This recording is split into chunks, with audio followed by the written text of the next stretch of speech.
안녕하세요. 유명숙입니다. 제 아무리 날씨가 변덕을 부린다 해도 이곳 시카고에도 실록의 계절이 찾아왔습니다. 저희 집 창밖도 어느 틈엔가 녹음으로 짙어지고 푸르름이 만연해졌죠.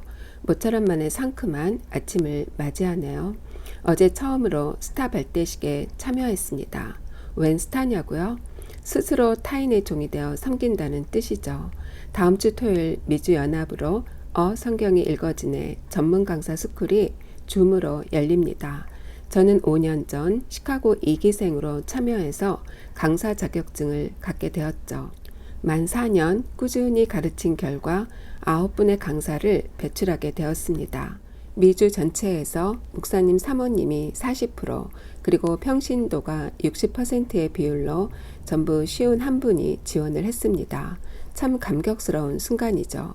이분들이 6개월간 교육을 잘 받으실 수 있도록 스스로 종이 되어 섬기는 겁니다. 왜 종이란 표현을 했는지 조금은 이해가 되더군요. 그만큼 할 일이 많았습니다. 생각보다 일이 많아 굶시렁댔더니 누군가는 선교지에서 평생을 보내는 분도 있는데 이 정도가 일이냐고 남편한테 살짝 핀잔을 들었죠. 아날로그 스타일인 제가 줌을 통해 하는 이 강의의 스타가 되고자 했으니 좀 무리가 되긴 하네요. 답답하게도 많은 일을 수작업으로 하고 있습니다. 이번 51분의 강사 지망생의 수업을 위해 25분의 스타들이 지원을 하셨고 지금도 곳곳에서 이렇게 섬기는 분들에 의해 하나님의 나라가 면면이 이어져 가는 거 아닌가 하는 생각이 들었습니다. 정말 묵묵히 타인의 종이 되어 섬길 수만 있다면 자신도 모르는 사이 진정한 스타가 되어 있지 않을까요? 아무튼 이제 시작입니다. 오늘 소개해드릴 묵상 에세이는 이동원 목사님의 이렇게 종말을 대비하라 라는 책입니다. 언젠가 우주의 종말이 올 거라는 이야기들을 많이 하지만 필자는 매 순간을 종말의 시각으로 바라보는 것이 중요하다면서 그렇게 사는 이들을 위해 다니엘서 강의 설교를 했다고 합니다.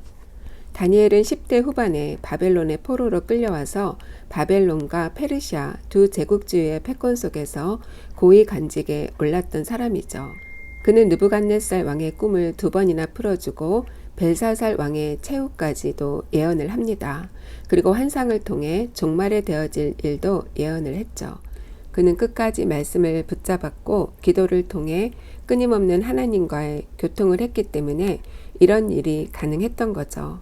우리가 붙들어야 될 절대적 가치가 무엇인지 저자의 글을 읽어보겠습니다.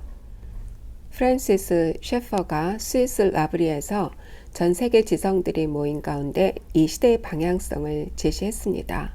19세기에 일어났던 가장 커다란 비극은 사람들이 절대 가치를 버린 것입니다. 그 결과 현대인은 절망의 선 밑으로 떨어졌습니다.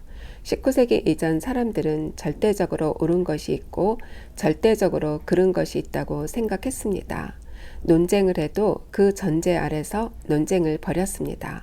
그런데 19세기 이후 사람들은 절대 가치를 의심하기 시작했습니다. 예를 들어 성경이 진리라는 사실을 19세기 이전 유럽에서는 누구나 받아들였습니다. 죄를 짓는 사람들조차도 일단은 절대적인 법이 있음을 인지했습니다. 그러나 19세기를 지나면서 하나님 없이 사는 것이 왜 죄냐? 라는 의문이 제기되었습니다. 절대 표준과 절대 가치가 흔들리기 시작했습니다.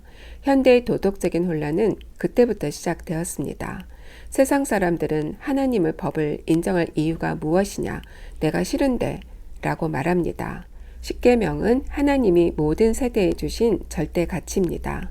우리가 하나님 계명을 준수하며 정당한 일을 하고 있는 이상 아버지 하나님은 그분의 자녀인 우리를 도우실 것입니다.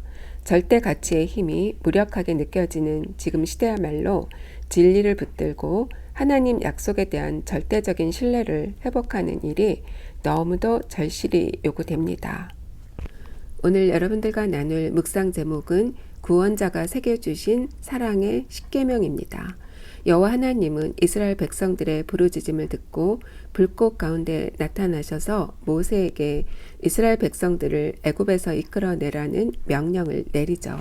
10가지 재앙 이후 모세는 이스라엘 백성들을 출애굽시키고 시내산에서 11개월을 머뭅니다. 그때 하나님은 이스라엘 백성 전체하고 언약을 맺으시고 말씀을 허락해 주셨어요. 하나님이 이 모든 말씀으로 말씀하여 이르시되 나는 너를 애굽 땅 종되었던 집에서 인도하여 낸 내 하나님 여호와니라.